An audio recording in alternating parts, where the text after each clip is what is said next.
Bonjour tout le monde, mon nom est Hugo Labrec, j'espère que vous allez bien. Je souhaite la bienvenue au podcast Outside the Box Culture financière, où est-ce qu'on va parler de stratégie financière, de mindset, d'immobilier et de marché boursier. Ça commence maintenant.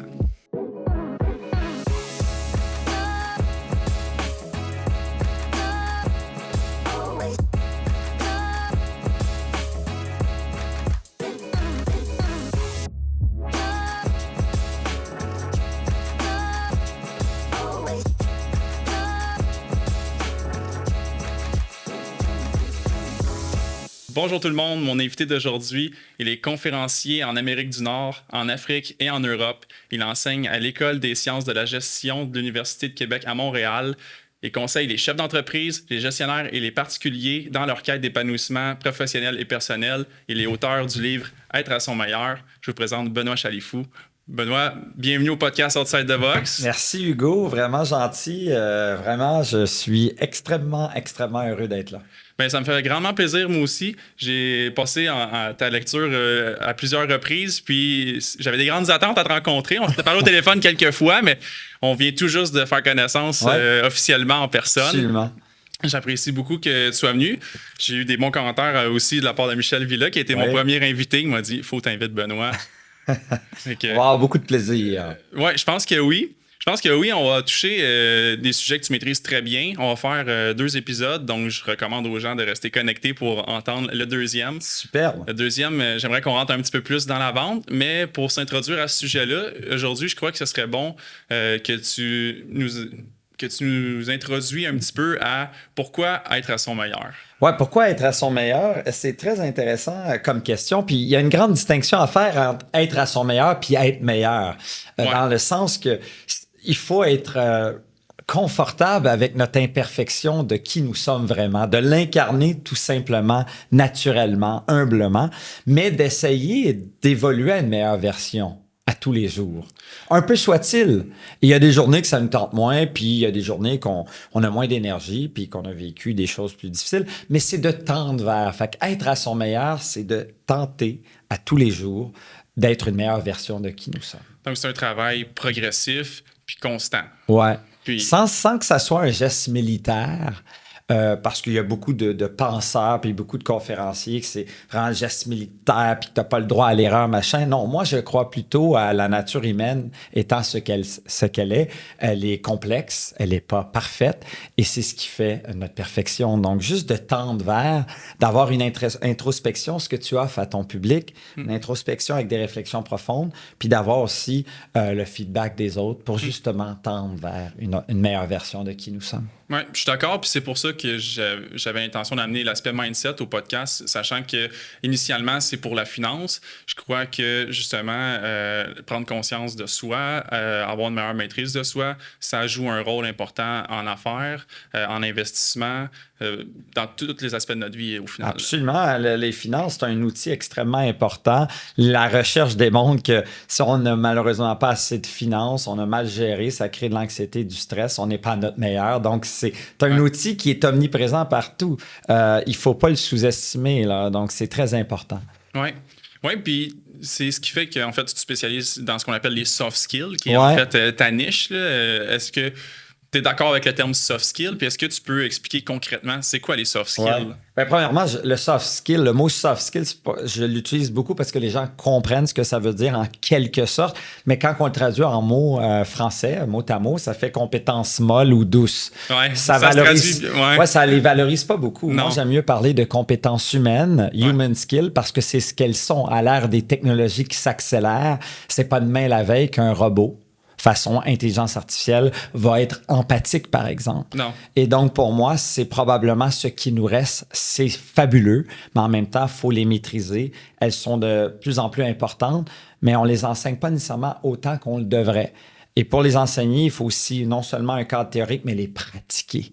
Ouais. Et donc, pour moi, les compétences humaines, soft skills, si on peut les appeler ainsi, c'est tout ce qui regroupe les émotions, c'est tout ce qui regroupe notre capacité à entrer en relation avec une personne, nourrir cette relation, surtout la nourrir dans le temps. Et c'est et aussi nourrir notre propre réflexion envers nous-mêmes. Donc, rester connecté avec qui nous sommes dans notre profond être, et aussi d'entrer en relation avec les autres, sachant que tous les autres sont différents. Oui, je suis d'accord avec ça. Puis quand tu dis de rentrer en relation avec les autres, là, pour avoir pris des notes de la lecture que j'ai faite, là, j'ai gardé des notes, on pouvait retrouver dans le fond l'empathie, la communication, l'écoute, la maîtrise de soi. Oui. Ah oui, et puis plein d'autres choses, l'automotivation qui a bien été étudiée par la science. On peut aussi beaucoup parler de résilience que j'ai moins écrit dans le livre. Il y a plein d'autres outils, effectivement, mais c'est très large, comme tu viens de l'évoquer. Il y a beaucoup de choses. Puis si on parle juste d'empathie, on peut développer en long et en large et ainsi de suite. Donc, tu as tout à fait raison. Ouais. J'ai découvert tous ces points-là il y a quelques années déjà, quand j'ai découvert qu'il y avait en fait l'intelligence financière, l'intelligence émotionnelle. Il y a différents types d'intelligence. Puis, comment est-ce que, selon toi, on peut commencer ou continuer d'améliorer son intelligence émotionnelle? Oui, intelligence émotionnelle. Particulièrement, je pense que c'est en étant curieux. La curiosité est probablement une compétence absolument importante à cultiver, à nourrir. Ce que nos enfants font, sans s'en rendre compte, ils nourrissent et ils cultivent une naïveté. C'est ce qu'ils font. La question qui amène à la suggestion. Pourquoi? Et c'est fascinant. Après ça, il semblerait que notre système d'éducation freine cette flamme de curiosité. Il faut la reprendre. Il faut qu'elle reste vive, cette curiosité. Et une des bonnes manières de développer nos habiletés relationnelles, notre intelligence émotionnelle, c'est cette capacité à être curieux. Curieux de soi, curieux des autres. En apprendre toujours à tous les jours par des lectures absolument fascinantes, par des écoutes de podcasts, par des discussions avec les autres. On peut apprendre de toutes sortes de manières. Oui, je suis d'accord. Puis, je crois qu'on prend de moins en moins le temps. On est dans un rythme de vie où est-ce qu'on court tout le temps, puis on est cédulé aux heures, puis on prend de moins en moins le temps d'être curieux, puis d'apprendre, de découvrir. Tout s'accélère en un instant. Notre temps de disponibilité d'être en pleine conscience est limité à celle d'un poisson rouge, 8 secondes. C'est un running gag parce que c'est pas vrai. La science n'a pas démontré que le poisson rouge avait une mémoire de 8 secondes, mais notre capacité d'attention a été très, très, très, très limitée. Le télétravail a accentué le nombre d'interconnexions que nous avons. Fait que tu as raison. Prendre le temps, un mot très populaire aujourd'hui, se déposer, mais c'est vraiment ça, c'est d'avoir le temps, de prendre le temps pour justement se développer. Oui, puis c'est vrai ce que tu dis, qu'on dirait que notre temps d'attention se réduit de plus en plus. C'est d'ailleurs, tu sais, quand on a parlé de lancer le podcast, on s'était dit, on va faire des épisodes d'une 20aine de minutes environ, puis on va aussi découper des morceaux du podcast pour que les gens puissent aller chercher cette valeur-là qu'on veut offrir sans perdre leur attention, parce qu'on est conscient que ça va vite, puis si c'est trop long, ben ça risque de... on va passer à l'autre vidéo. Donc, 100%. Je suis d'accord avec toi là-dessus. Je vais encore rester toujours dans l'aspect de l'intelligence émotionnelle puis des compétences de relations humaines. Je voulais qu'on parle un peu de la pensée souple puis la gestion du changement, parce que tu as évoqué que durant le télétravail, ben, c'est différent encore plus qu'avant. Depuis la COVID, on s'est mis à avoir des relations plus virtuelles, puis on essaie de temps en temps d'aller rencontrer les gens. Mais est-ce que tu aurais des points, des trucs, là, où... Ben, commençons par parler de la pensée souple. Tu en as parlé. Je trouve qu'à l'ère des discours polarisants, oui ou non, noir ou blanc, tu es dans cette équipe-là ou tu es dans l'autre. Tu penses comme moi ou tu penses comme l'autre. La pensée souple, qui est une idée d'un chercheur que j'admire beaucoup, Adam Grant, aux États-Unis, il a écrit un livre qui s'appelle « Le pouvoir de la pensée flexible ». Et dans ce livre, il parle de la pensée souple, et j'adore ce terme, c'est-à-dire d'arrêter d'avoir des pensées figées et d'avoir cette capacité de raisonner. De dire que c'est pas nécessairement blanc ou noir, c'est pas tout ou rien. D'amener des nuances à la table. Quand quelqu'un est en désaccord avec toi, d'être ouvert à son point de vue. D'avoir cette capacité de réapprendre à apprendre. Tu es convaincu en 2018 de quelque chose, en 2023, les choses ont évolué. Et tu es capable d'amener cette évolution dans ta pensée souple. Les gens qui pensent à l'extrême de toi, tu les mets pas de côté. Tu es dans l'ouverture et tu essaies de chercher à comprendre leur monde également. Tu es toujours rempli d'humilité. Et cette humilité te permet d'amener des doutes à la table lorsqu'ils se présentent. Puis de réajuster un petit peu aussi ta vision. Là, Ben, oui, par la curiosité. Donc, humilité t'amène à un doute quand c'est le cas. Ouais. Et quand il y a un doute, il y a quelque chose à développer. Et tu t'armes d'une curiosité des faits. Pas de ce que tu penses, pas de ce que je pense, mais de ce que la donnée dit, les faits. Ouais. Et parce que tu t'armes d'une curiosité, tu es en mode découverte constamment. Parce qu'il y a les faits, puis il y a ta perception, puis je pense que perception, c'est le bon mot. Tu donnais l'exemple, je fais référence souvent au livre, mais parce qu'il y a plein de valeurs puis de points que je voulais ramener. Tu donnais comme exemple de se faire une autodescription, si tu veux, là, de se décrire sur une feuille de ce qu'on pense qu'on a comme force ou comme point à améliorer, puis de demander aux gens autour de nous de le faire aussi, puis de voir après ça, est-ce que ça correspond comment est-ce qu'on se voit, puis qu'on se décrit, versus comment les gens nous voient et nous décrivent, puis on va se dire que s'il y a 5 personnes qui ont la même affaire, des grosses chances que ce soit comme ça que t'es, là, au final. Exact. Absolument. Ben oui, c'est un bel exemple. Entre ce que tu es convaincu, dans tes convictions profondes et taillées de valeur, hein, et ce que la donnée dit. Donc, avoir une pensée souple, c'est ça. C'est d'avoir cette humilité de peut-être remettre en question certains éléments que tu es convaincu quand ça se présente avec des données probantes, scientifiques, et que tu te présentes dans l'ouverture. Je crois que je suis encore sur la pensée souple. Je crois que ça te permet aussi de mieux avancer, d'être moins réticent, puis d'accepter justement le changement. Parce qu'il y a beaucoup de gens qui ont dû se réadapter. Puis quand je pense à des gros changements, puis aux gens qui refusent de s'adapter, ça me fait penser, par exemple, à l'industrie du taxi qu'on a vu. Quand Uber est arrivé, qui se sont dit, nous, on n'embarque pas là-dedans, on va défendre ce qu'on fait. Puis finalement, il aurait pu s'adapter, puis peut-être avoir un meilleur revirement de situation. Hugo, c'est un excellent exemple, mais c'est toutes les industries. La prochaine, à mon humble avis, qui va être touchée, c'est l'éducation. Tous les gros navires de ce monde ont une pensée malheureusement un peu plus figée par la structure et la complexité. Et c'est pour ça que les entrepreneurs vont toujours desservir des niches très segmentées parce qu'ils ont cette pensée souple d'aller chercher ces opportunités-là. Ils ont l'agilité. Donc, c'est ça. C'est de toujours se remettre en question sans que ça devienne transpirant, je tiens à le préciser, mais dans une perspective d'ouverture et d'évolution. Parce que Churchill, à l'époque, des centaines d'années, disait déjà « Vaut mieux prendre le changement par la main avant qu'il vous prenne par la gorge. » Et donc, la pensée souple nous permet d'être dans cette ouverture, bien que tout va bien. C'est surtout quand tout va bien qu'il faut s'armer d'une pensée souple et d'investiguer des meilleures manières de faire. C'est pas quand tout va mal. Parce qu'on réagit beaucoup plus fort au downsize, si je peux dire, qu'au upsize. Puis on le voit dans les gens qui investissent en bourse, quand ça vire de bord, là, la réaction est beaucoup plus forte là, par rapport aux pertes qu'aux gains. Ben oui, l'aversion à la perte. Là, exact. Oui, absolument. Puis, étant donné que tu travailles avec beaucoup de chefs d'entreprise puis de gestionnaires, est-ce que c'est un point que tu vois fréquemment ou qui est commun, ou qu'est-ce que tu remarques le plus là, avec les gens en affaires avec qui tu travailles? En lien avec la pensée souple? Les entrepreneurs, les chefs d'entreprise qui brillent par leur innovation, par exemple, ce sont des gens qui s'entourent de personnes ayant des perspectives différentes.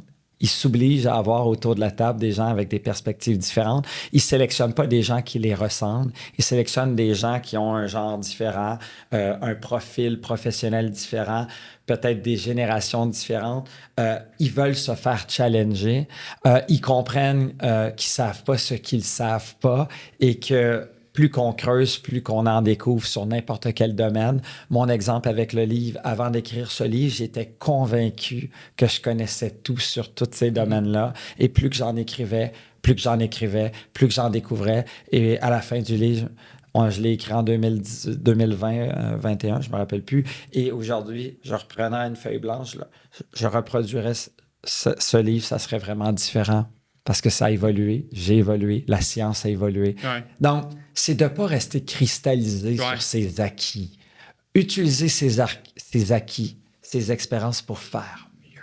Je pense que ça vaut la peine que les gens qui viennent d'écouter ça fassent un petit recul là, de peut-être 1 ou 2 minutes là, pour le réécouter. Mais Hugo, moi, je dois te dire, je suis toujours surexcité de rencontrer quelqu'un qui n'a pas ma nature, extraverti, du style jaune, communicateur, machin. J'adore, moi, avoir un échange avec un introverti de nature, un comptable, un ingénieur qui est très orienté vers la tâche. J'adore avoir une conversation avec une personne expérimentée. J'aime mieux les appeler ainsi. Ouais. Tu sais, quand je suis un de mes amis, puis ses parents sont là, puis je sais pas, moi, ils ont 75 et 80, c'est pas avec mon ami, j'ai une conversation. Ouais. C'est avec cette personne-là. Souvent aussi parce que ça m'a fait du bon sucre à la crème. Ben, il y a ça aussi, ou d'autres choses. Ouais, Mais non, mon c'est blague, point, là. c'est que c'est fascinant. Ouais. C'est fascinant, mais on s'en va toujours vers la facilité. Une personne qui est française d'origine va aller avec un Français alors qu'il y a plein d'autres nationalités autour de la table. Parce qu'on n'a pas... Puis quand on normalise cet inconfort-là, ben on découvre que c'est dans l'inconfort qu'on chemine à la vitesse grand V. Oui, puis l'inconfort devient vite confortable par la suite, par exemple. Plus que tu te pratiques dans l'inconfort, ça devient ton terrain de jeu et tu ne veux plus rien savoir d'un terrain confortable. Ouais. Moi, on dirait que des fois, j'ai tendance à me dire ah, ben, tu sais, cet inconfort-là va m'amener un confort, puis j'ai l'impression qu'après ça, je vais être capable de me parker dans ce confort-là, puis que je vais avoir donné pas suffisamment, mais tu sais, que je vais avoir atteint, mettons, cet objectif-là, puis pas longtemps après, cette stabilité-là, on dirait qu'elle me dérange maintenant. Je cherche encore à retourner dans l'inconfort, puis j'essaie de prendre... Ou d'y rester un peu, soit-il, Il y a un chercheur qui a utilisé un terme que j'aime beaucoup, la délicieuse incertitude. C'est-à-dire un inconfort suffisamment intéressant pour te stimuler, mais pas trop élevé pour te créer de l'anxiété. Ouais. Un peu soit-il à tous les jours. Je suis d'accord de peut-être... ça revient encore peut-être avec la pensée souple, tu sais, de pas nécessairement avoir un blanc ou noir, là, mais de trouver un équilibre là, dans l'inconfort. Dans l'inconfort. Mais l'inconfort, c'est... Avant, je parlais de sortir de sa zone de confort, Hugo, puis avec les technologies qui s'accélèrent, le télétravail et tout ce qui s'ensuit, c'est pas... Je veux dire, à mon humble avis, il faut sortir de sa zone de confort par normaliser l'inconfort. Mm-hmm. C'est un contexte probant à ça. Donc, il faut être confortable dans cet inconfort. ChatGPT, c'est que le début. Ouais. C'est la pointe de l'iceberg. Là. Et c'est pas bon ou mauvais, une fois de plus. Ouais. Évitons un discours polarisant. Il faut bien l'utiliser pour humaniser le contexte dans lequel nous sommes. Les technologies pour humaniser notre monde. Oui. C'est un peu les discussions qu'on a dans le domaine des services financiers. Là. Il y a beaucoup de conseillers qui ça faisait peur, parce que ça fait des années qu'on en parle. Puis on le voit que ça s'en venait, les demandes de soumission d'assurance en ligne. Même les gens qui ont travaillé sur le parquet de la Bourse de Montréal l'ont dit. Là, maintenant, ils travaillent sur des ordinateurs. Avant, c'était une autre procédure complètement. Puis ce qui va toujours rester, ça va être le conseil, l'empathie que tu vas avoir avec une personne de confiance, avec le lien que tu vas créer avec une personne de confiance. Ça va pas mourir. Puis de ma vision de jeune millénial de 31 ans. On est des milléniaux de 31 ans en ce moment. Ouais. Les générations se rétrécissent. Là. J'ai de la misère à garder le fil. Mais en tout cas, je me considère un peu dans ce panier-là. Ben, je préfère embrasser la technologie puis m'en servir pour améliorer mon service, mais de garder mes capacités de relations humaines là, intactes ou les améliorer, mais que la technologie fasse partie de ma pratique pour... ce que ça peut amener, mettons, on va faire des meilleurs portefeuilles ou trouver des meilleures solutions ou peut-être avoir des idées que j'ai pas eues, mais comment je vais traiter les gens, ça va toujours rester de la même façon. Hugo, en d'autres termes, miser sur la technologie pour t'éviter faire du travail de terrain, pour miser sur l'essentiel, c'est-à-dire la confiance, l'empathie et la connexion avec l'autre. Exact. C'est ce qui est le plus important dans ton métier. Parce que tu peux bien me dire que moi, tu me vends des produits et services tellement spéciaux par rapport à ta firme, mais la vérité, c'est que la plupart des gens dans ton métier ont les mêmes produits ou services. Oui, mais c'est vrai. C'est la relation qui fait la différence, parce que c'est ça que j'achète. Moi, j'achète pas tes produits, j'achète Hugo. Mm-hmm. J'achète les émotions que tu m'as provoquées par des questions stimulantes, des fois, par un intérêt stimulant. Et j'achète des fois la magie que tu opères sans m'en rendre compte, une stratégie d'assurance invalidité grave ou de vie, par exemple, parce que je suis un entrepreneur, puis il y a plein de stratégies, puis j'avais aucune idée que ça existait. Puis par tes judicieux conseils, par ton écoute bienveillante, tu m'as proposé quelque chose, puis j'en reviens pas. Ça fait pas de sens, je crois pas. Oui, ça amène j'ai l'impression que ça amène un lien avec la curiosité aussi. La soif d'apprendre, puis quand c'est bien vulgarisé, puis qu'on découvre quelque chose, ça crée un intérêt, mais comme tu dis, c'est comment est-ce qu'on fait ressentir la personne. C'est l'essentiel. Oui. Oui, puis en parlant de sentiments, là, puis quand les gens se sentent, je voulais qu'on discute aussi dans l'épisode ici, avant d'aller plus dans le technique dans le prochain épisode, les motivations intrinsèques, extrinsèques. J'ai toujours de la misère avec extrinsèques. Merci de me l'avoir soufflé. Là, parce que ça fait partie beaucoup... des entrepreneurs, ils ont une motivation forte là, pour partir un projet, la créativité. Donc, il y a la motivation intrinsèque et extrinsèque. Ce que tu peux dire, c'est autonome ou contrôlé, hein? C'est plus simple. Oui, je préfère ça. Tous les chercheurs, intrinsèque, extrinsèque, c'est tout simplement dire qu'il y a tout le monde est motivé dans la vie. Tu sais, si on pose la question, croyez-vous que tout le monde est motivé? La réponse, c'est oui. Et la vraie question à poser, c'est par quoi? Donc, il y a 2 types de motivation. Tu as des gens qui sont motivés d'une manière autonome. Intrinsèque. Ça veut dire à l'interne. Ça veut dire qu'ils sont très motivés par le sens qui est associé à ce qu'ils font et le plaisir. Moi, mon sens de ce que je fais au quotidien, mon cher, c'est d'humaniser un peu soit-il ma collectivité. Aussi simple que ça. Donc, dès que je dis oui à un projet, c'est que ça répond à ce sens-là. Et Hugo, j'ai un plaisir fou à le faire. Parce que c'est ta motivation intrinsèque, autonome. Ouais. Parce que c'est connecté avec mon sens. Encore, il faut savoir poser la question pourquoi je fais ce que je fais. Mon conseiller en sécurité financière, lui, il me dit je suis le chef, je suis un peu comme un chef d'orchestre ou un pianiste qui s'assure de jouer chacune des bonnes notes de ta sécurité financière pour s'assurer que tu sois dans une sécurité pour ta famille et aussi que tu prennes les meilleures décisions financières. Tu sais, je veux dire, le sens, c'est d'accompagner. C'est quoi ton sens? Pourquoi tu fais ce que tu fais? C'est sensiblement des raisons similaires, évidemment. Là, c'est un domaine que les produits qu'on offre, c'est pour amener les gens à avoir... Dans mes mots à moi, la façon dont je le dirais, c'est parce qu'il y a plusieurs étapes dans la planification financière, la gestion du risque puis la croissance, la préservation du capital. Donc, dépendamment des gens qu'on rencontre, ma motivation, ça va être de leur permettre de gérer les risques afin qu'ils se rendent à leurs objectifs. Puis souvent, les gens, ils sont pas certains c'est quoi leur objectif précis. Donc, quand on s'assoit, ça leur permet de mettre le temps sur pause un petit peu, puis de me parler de leur projet, de me dire où est-ce qu'ils se voient, où est-ce qu'ils s'en vont. Puis là, je suis en mesure de déceler est-ce qu'il y a des risques potentiels ou non. Puis si le risque est bien géré, là, on peut passer à la prochaine étape qui va être de faire de la croissance, puis la croissance intelligente. Donc, de faire comprendre le risque puis la croissance, puis après ça, de préserver ce qu'ils ont bâti. Parce que le risque, il suit tout le temps. Tant qu'on prend de la croissance, tant qu'on prend des risques pour grandir, il faut savoir le gérer. Puis, tu ne veux pas tomber de héros à zéro. Puis, je pense que c'est important de s'entourer avec des gens qui ont des capacités. Tu es le gardien de la sécurité financière des familles que tu représentes. Exact. Et chaque décision est imprégnée d'une réflexion et pour s'assurer que la bonne décision soit prise. Oui, puis en parlant de décision, je crois que c'est important aussi de parler d'autorégulation, parce que c'est facile de succomber à la tentation. Là. On peut parler de finances, ça peut être de faire des achats, des transactions là, qui sont un peu impulsives, mais dans les aspects de ta vie aussi, en vente ou en affaires, ça peut avoir un impact aussi direct. Comment est-ce que tu dirais, c'est quoi le lien que tu dirais qu'il y a entre l'autorégulation puis le monde des affaires? Oui, juste avant d'aller là, juste terminer sur l'automotivation, on a parlé d'autonome et de contrôlé. Juste pour faire un petit pouce, l'exemple pour que les gens comprennent, les gens qui sont très motivés par le sens et le plaisir, c'est-à-dire autonomes, ils sont là parce qu'ils veulent être là. On le sent.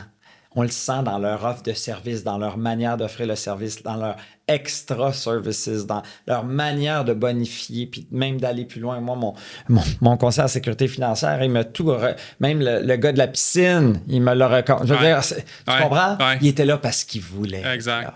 La motivation négative, ou ce qu'on appelle extrinsèque ou contrôlée... Comme par exemple l'argent, voilà, les biens matériels. C'est la récompense et c'est l'ego. Et donc, lui, il est là pas parce qu'il veut être là, mais parce qu'il doit être là. Ce qui l'intéresse, c'est le chèque de paye. Au terme de son service, ce qui l'excite le vendredi soir, c'est de s'acheter une bouteille de champagne, de célébrer le week-end parce que finalement, il est arrivé et lundi, sont remplis d'anxiété à recommencer. Je voulais juste terminer là. Non, mais je suis content que tu l'aies apporté. Oui, c'est important. Est-ce que tu es là parce que tu veux être là ou parce que tu dois être là? Et c'est pas un fleuve tranquille. Oui, je vous l'accorde. Mais quand on comprend le sens et quand c'est plus dur, retournez à pourquoi vous le faites. C'est tellement important. Parce que le pourquoi est lié avec les émotions. Le comment est lié avec le rationnel. Donc, ça nous amène à un bon segue sur, évidemment, ce que tu veux parler d'autorégulation, qui est au cœur des émotions, hein, parce que les émotions, les gens ne le savent pas, Hugo, mais les émotions, c'est ta centrale qui te met en mode protection quand c'est important de l'être. Donc, elle identifie des peurs et des menaces. En ce moment, dans le contexte économique improbable qu'on vit, là, chaque individu est en mode menace. Ça veut dire l'émotion qui est derrière ça, c'est colère, c'est peur. C'est pas là où on prend des bonnes décisions. Et les émotions, ce que les gens ne se rendent pas compte, le cerveau émotionnel, c'est la partie de notre cerveau qui nous permet de décider. Antonio Damasio, un chercheur qui a passé une cinquantaine d'années dans ce domaine, a dit « Notre cerveau émotionnel est la raison pour qu'on prenne des décisions. Si nous n'avions pas de cerveau émotionnel, on ne pouvait pas prendre une décision. » Fait que quand que tu me poses une question, puis sans savoir, parce que derrière chaque mot qu'on utilise, on soulève des émotions. Et à chaque conversation qu'on a, on soulève un processus émotionnel. Mais Hugo, le drame, c'est que tu peux me poser une question qui soulève chez toi une émotion de joie. Sans t'en rendre compte, tu m'as offert une micro-agression. Et moi, l'état émotionnel qui a été soulevé, c'est la colère. Quand je suis en mode colère, la décision, ça va être, Hugo, c'est intéressant ce que tu dis, je dois en parler à ma douce et te revenir. Et je te reviendrai jamais. Parce que quand je suis en colère ou en peur, je ne prends pas une décision d'aller de l'avant. Ouais. Je suis en mode protection.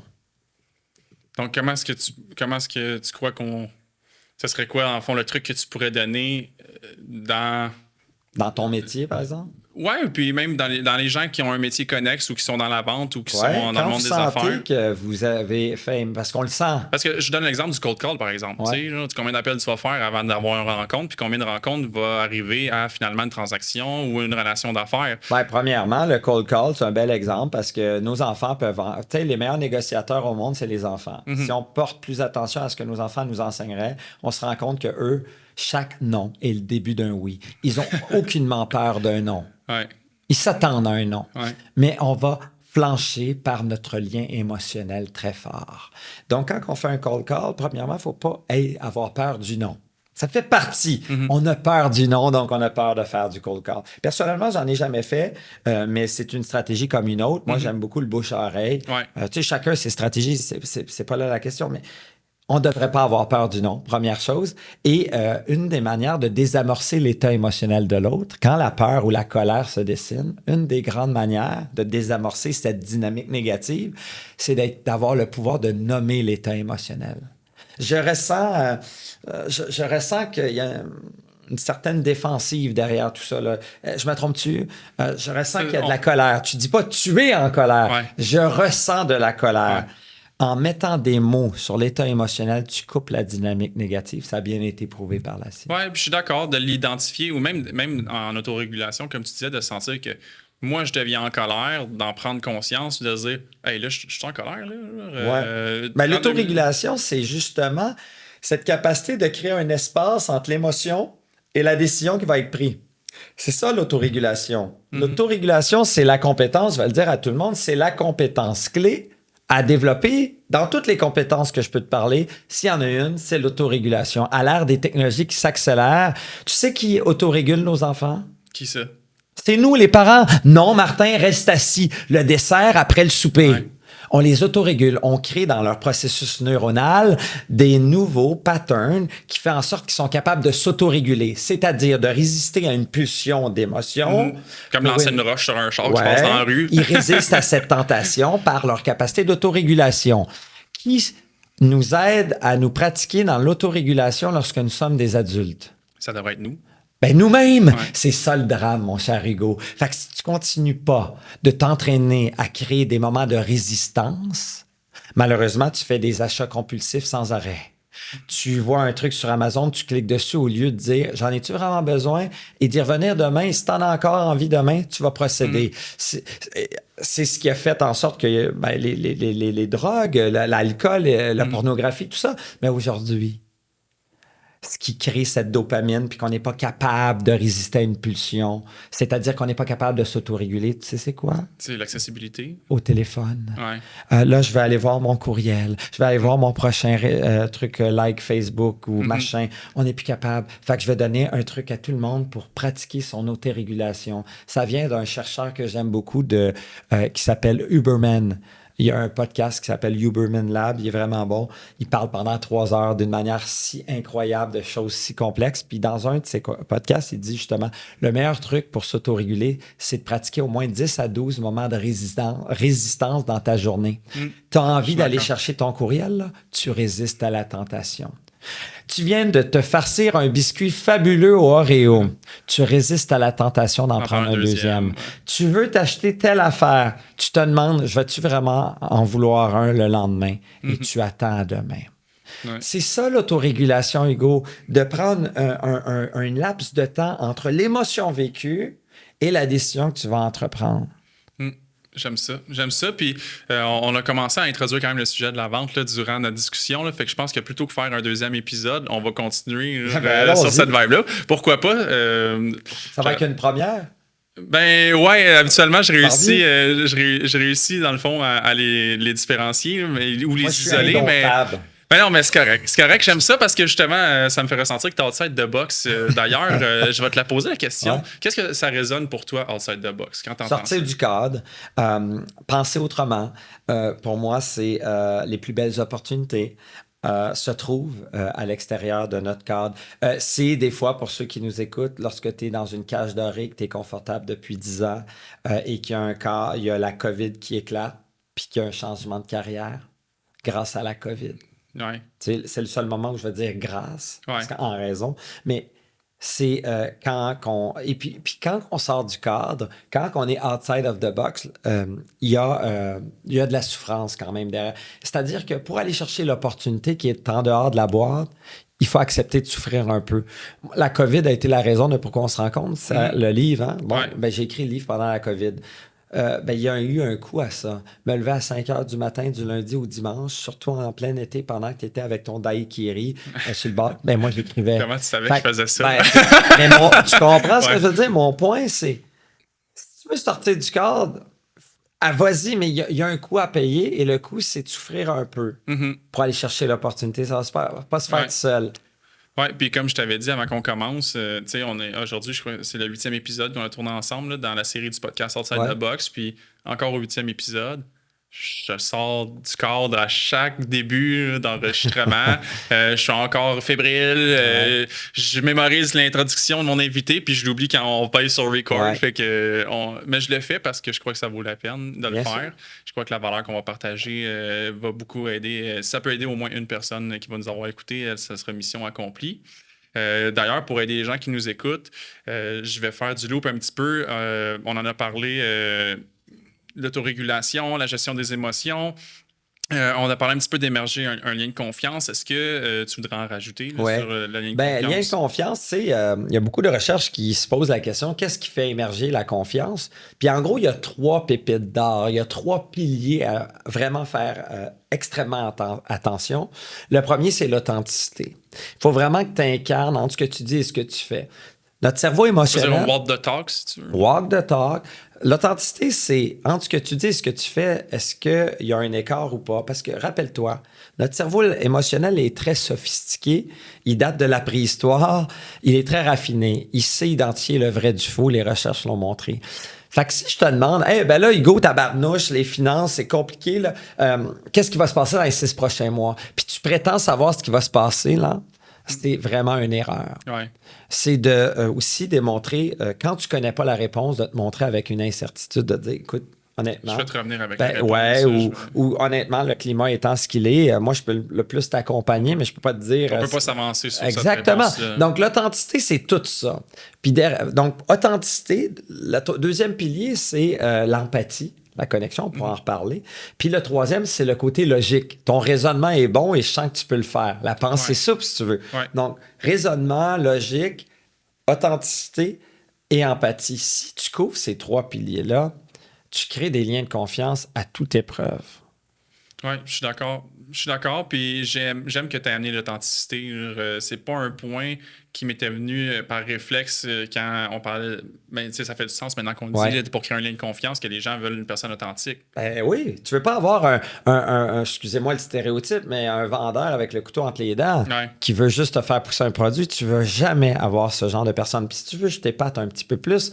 Dans l'authenticité, il y a quelque chose de somptueux. C'est le plus grand connecteur humain.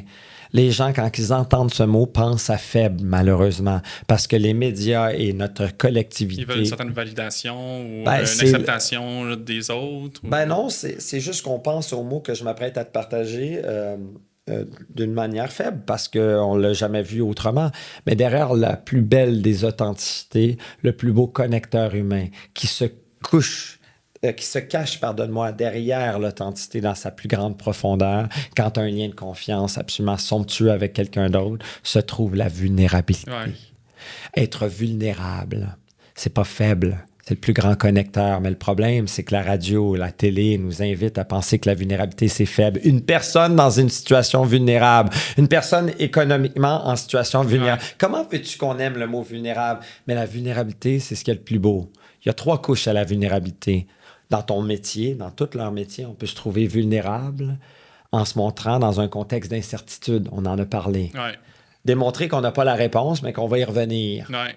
Se montrer dans un contexte d'incertitude avec une autre personne. La deuxième, c'est prise de risque. Ouais. Quand on prend un risque et on s'expose devant une autre personne, ça peut être tout simplement de poser une question si puissante, mais déstabilisante. Prends un risque. Mais qu'est-ce que ça crée? Une connexion. Ouais. Et le troisième, exposition émotionnelle. Peut-être dans ta carrière, ça t'est déjà arrivé. Tu as un membre, un client devant toi, puis ce client-là, pour une raison X, Y, Z, après la 20e minute de discussion, tombe en larmes. Ça n'a rien à voir avec toi. Mais là, il se sent confortable devant toi et exprime ses émotions. Exact. Il démontre sa vulnérabilité. Extraordinaire! Ouais. Donc, la vulnérabilité, c'est au cœur de l'authenticité. Je voulais juste en faire part parce que les gens pensent vulnérable, c'est faible. Absolument pas. C'est magique. Oui, je suis d'accord. Puis, je crois que ce lien de confiance aussi peut se créer avec une bonne écoute. Là. Il y a différents types d'écoute, d'ailleurs. Ouais. Tu faisais mention dans ton livre que même la personne qui parle a une écoute aussi à faire. Comme tu disais, par exemple, si je t'explique quelque chose, ben, je peux écouter ton body language pour voir. Bien sûr. Si il faut avoir cette capacité de lire l'auditoire. Dans mon métier de conférencier, je dois lire chacune des personnes dans l'auditoire et reconnecter avec une personne sur son téléphone. Très bon pour faire ça. Parce que je connais mon contenu, je suis là. Ouais. Faut écouter constamment parce qu'écouter, c'est avec tous nos sens. Quand tu m'écoutes en ce moment, tu m'écoutes pas juste avec tes oreilles, tu m'écoutes avec tes yeux, avec ton énergie que tu me transmets. Oui, puis j'aime que justement tu gesticules, contrairement à moi qui est vraiment relax comme ça. Puis c'est correct là, que je le sois, je suis très confortable. Oui. Chacun a sa manière de communiquer, son style. On est tous différents. Quand on parle d'empathie, c'est ça. Oui. Moi, ça me fait un pli mouillé, par exemple, d'être aussi. On a quand même touché beaucoup de points que je voulais qu'on discute dans l'épisode de la vente. Ouais. Donc, c'est pour ça qu'on finalement on l'a fusionné en faisant un. On arrive bientôt à la fin. Je te demanderais, c'est quoi, selon toi, les plus grands défis, je vais le dire, dans la vente? Parce que dans tout type d'entreprise, il y a de la vente à faire, là, qu'on le veuille ou non, il faut l'accepter. Même dans mon domaine, avant, je disais que je conseillais que je ne vendais pas. Là. Je préférais dire que les gens m'achetaient un produit que je le vendais, mais il faut quand même que j'accepte qu'il y a de la vente dans ça. Ce serait quoi, selon toi, les plus gros défis dans la vente pour les gens qui sont dans le domaine? Bien, premièrement, il faut quand même arrêter de dire qu'on ne vend pas, on vend toujours. Moi, j'ai vendu l'idée à mes enfants ce matin que c'était le fun de s'habiller et d'accélérer le mouvement pour aller à la garderie et à l'école. On vend toujours quelque chose, une idée, un projet, un produit, un service. Nous vendons constamment quelque chose. Mais pour vendre, il faut être convaincu de ses produits, de ses services. Donc, si on n'est pas convaincu, ça va transparaître et ça ne fonctionnera pas. Ouais.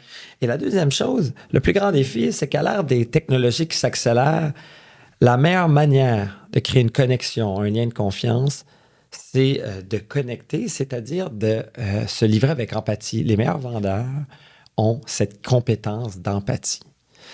Les meilleurs vendeurs ne sont pas là pour faire du over-push. Les meilleurs vendeurs sont là pour capter les vrais besoins, et surtout les intentions de la personne qui est devant soi. Parce qu'ils savent que chaque membre, chaque client qui vont servir ont des besoins différents, ont des intentions différentes, ont une manière cognitive d'absorber toute l'information et une manière émotionnelle de réagir. En d'autres termes, tous les clients veulent être traités de manière unique parce qu'ils sont uniques. Et toi, en tant que vendeur, tu dois me faire ressentir que tu as capté mes besoins et que tu m'as offert un service qui était unique à moi. Ouais. Et à chaque fois que tu rencontres un nouveau client, il faut que tu lui fasses ressentir que c'est le client le plus important pour toi.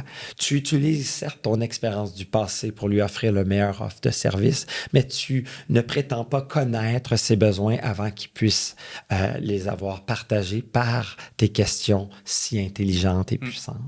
Je suis d'accord avec toi. C'est pour ça que j'ai du mal à croire au one size fits all. Je préfère avoir des relations personnalisées dans mon approche. Puis je dis pas qu'il y a une mauvaise ou une bonne approche, mais je suis entièrement d'accord avec toi sur ça. Si je peux me permettre, je peux polariser, mais là, je vais l'être. Je ne crois pas qu'on peut mettre des gens dans des cases. Si on a fait le disque jaune, rouge, bleu, vert, là, les trucs de profil. Je suis un jaune selon le profil, mais si on a une discussion autour d'un café, je suis calme et je te pose des questions plutôt que de parler. Mm-hmm. Donc, arrêtons de mettre les gens dans des cases et commençons à comprendre que chaque être va grandir à son propre rythme, va avoir une manière cognitive, une manière perceptuelle de capter toutes sortes de choses d'une manière différente. C'est un peu comme nos enfants. On leur donne pas la même éducation, on leur donne la même fondation, mais on leur donne des choses différentes parce qu'ils vont évoluer d'une manière différente. Adapté à leur personnalité. À cet être, parce qu'il est différent. Et au final, quand il y a une vingtaine d'années, tabarnouche, ils ont des trajectoires différentes parce que c'est des êtres humains différents. Les meilleurs vendeurs te font ressentir que tu es une personne unique, avec des besoins uniques, des intentions uniques. Et c'est ça. C'est la beauté de poser des... Parce qu'on dit souvent, savoir, c'est questionner. Derrière l'empathie, c'est la curiosité sincère de l'autre qui nous amène à une découverte fascinante. Puis à une écoute plus active aussi. Ben oui, une écoute active dans le sens qu'on interrompt pour favoriser notre compréhension quand on est en train de perdre la compréhension. Et aussi, on pose des questions qui permettent d'amplifier l'idée. Ouais. L'empathie, c'est ça. On dit souvent que les gens n'achèteront jamais un produit ou un service, hein? Ils achètent une relation, une émotion ou de la magie. Et les gens embarquent dans votre produit ou votre service, pas quand ils ont compris ton cadre théorique de tes produits dans la complexité de ceux-ci. On n'embarque pas dans ton produit quand on l'a compris. On embarque avec toi quand on se sent compris. Puis est-ce que tu dirais que, je voulais terminer sur l'entretenir ses relations puis son réseau, est-ce que tu dirais que c'est ça qui permet d'entretenir ses relations? Parce qu'il y a créer la relation puis il y a entretenir la relation aussi. Bien sûr. En fait, moi, je trouve que ce qui est le plus important, c'est pas quand la transaction s'opère, c'est l'après-transaction. Comment, d'une manière intentionnelle, subtile, personnalisée. Tu es avec un entrepreneur que tu sers. Il a acheté tes produits. Mais tu sais que c'est un entrepreneur qui opère dans un domaine X. Puis c'est un leader. Quand tu lis la presse le matin, tu as vu un article qui est fascinant, qui pourrait lui donner des outils, et tu lui envoies par texto l'article. Il faut que tu lises ça. Vraiment, ça me fait penser à ta business que tu m'as parlé. Lis ça, tu ne regretteras pas ça. Des petites attentions subtiles à certaines personnes par rapport à leurs intérêts, par rapport à leur profil, par rapport à leurs défis. Et c'est comme ça qu'on nourrit la relation. C'est pas tout le temps en l'appelant. Des fois, c'est une petite attention subtile, mais personnalisée. Je suis d'accord. J'ai vraiment aimé notre discussion, Benoît. Je vais respecter le temps que tu m'as alloué aujourd'hui. Puis comment est-ce que les gens qui voudraient rentrer en contact avec toi pourraient entrer en contact avec toi? N'importe comment, que ce soit sur LinkedIn, Instagram, que ce soit par courriel, sur mon site web. J'ai un site web benoitchalifou.com. Donc, voilà. Super. Merci à toi, Hugo. Ça m'a fait plaisir. Je te remercie encore. J'espère que ça vous a plu. Puis, n'hésitez pas à vous abonner puis à commenter le podcast Outside the Box. Merci à tous. Bonne fin de journée. Bonne fin de journée.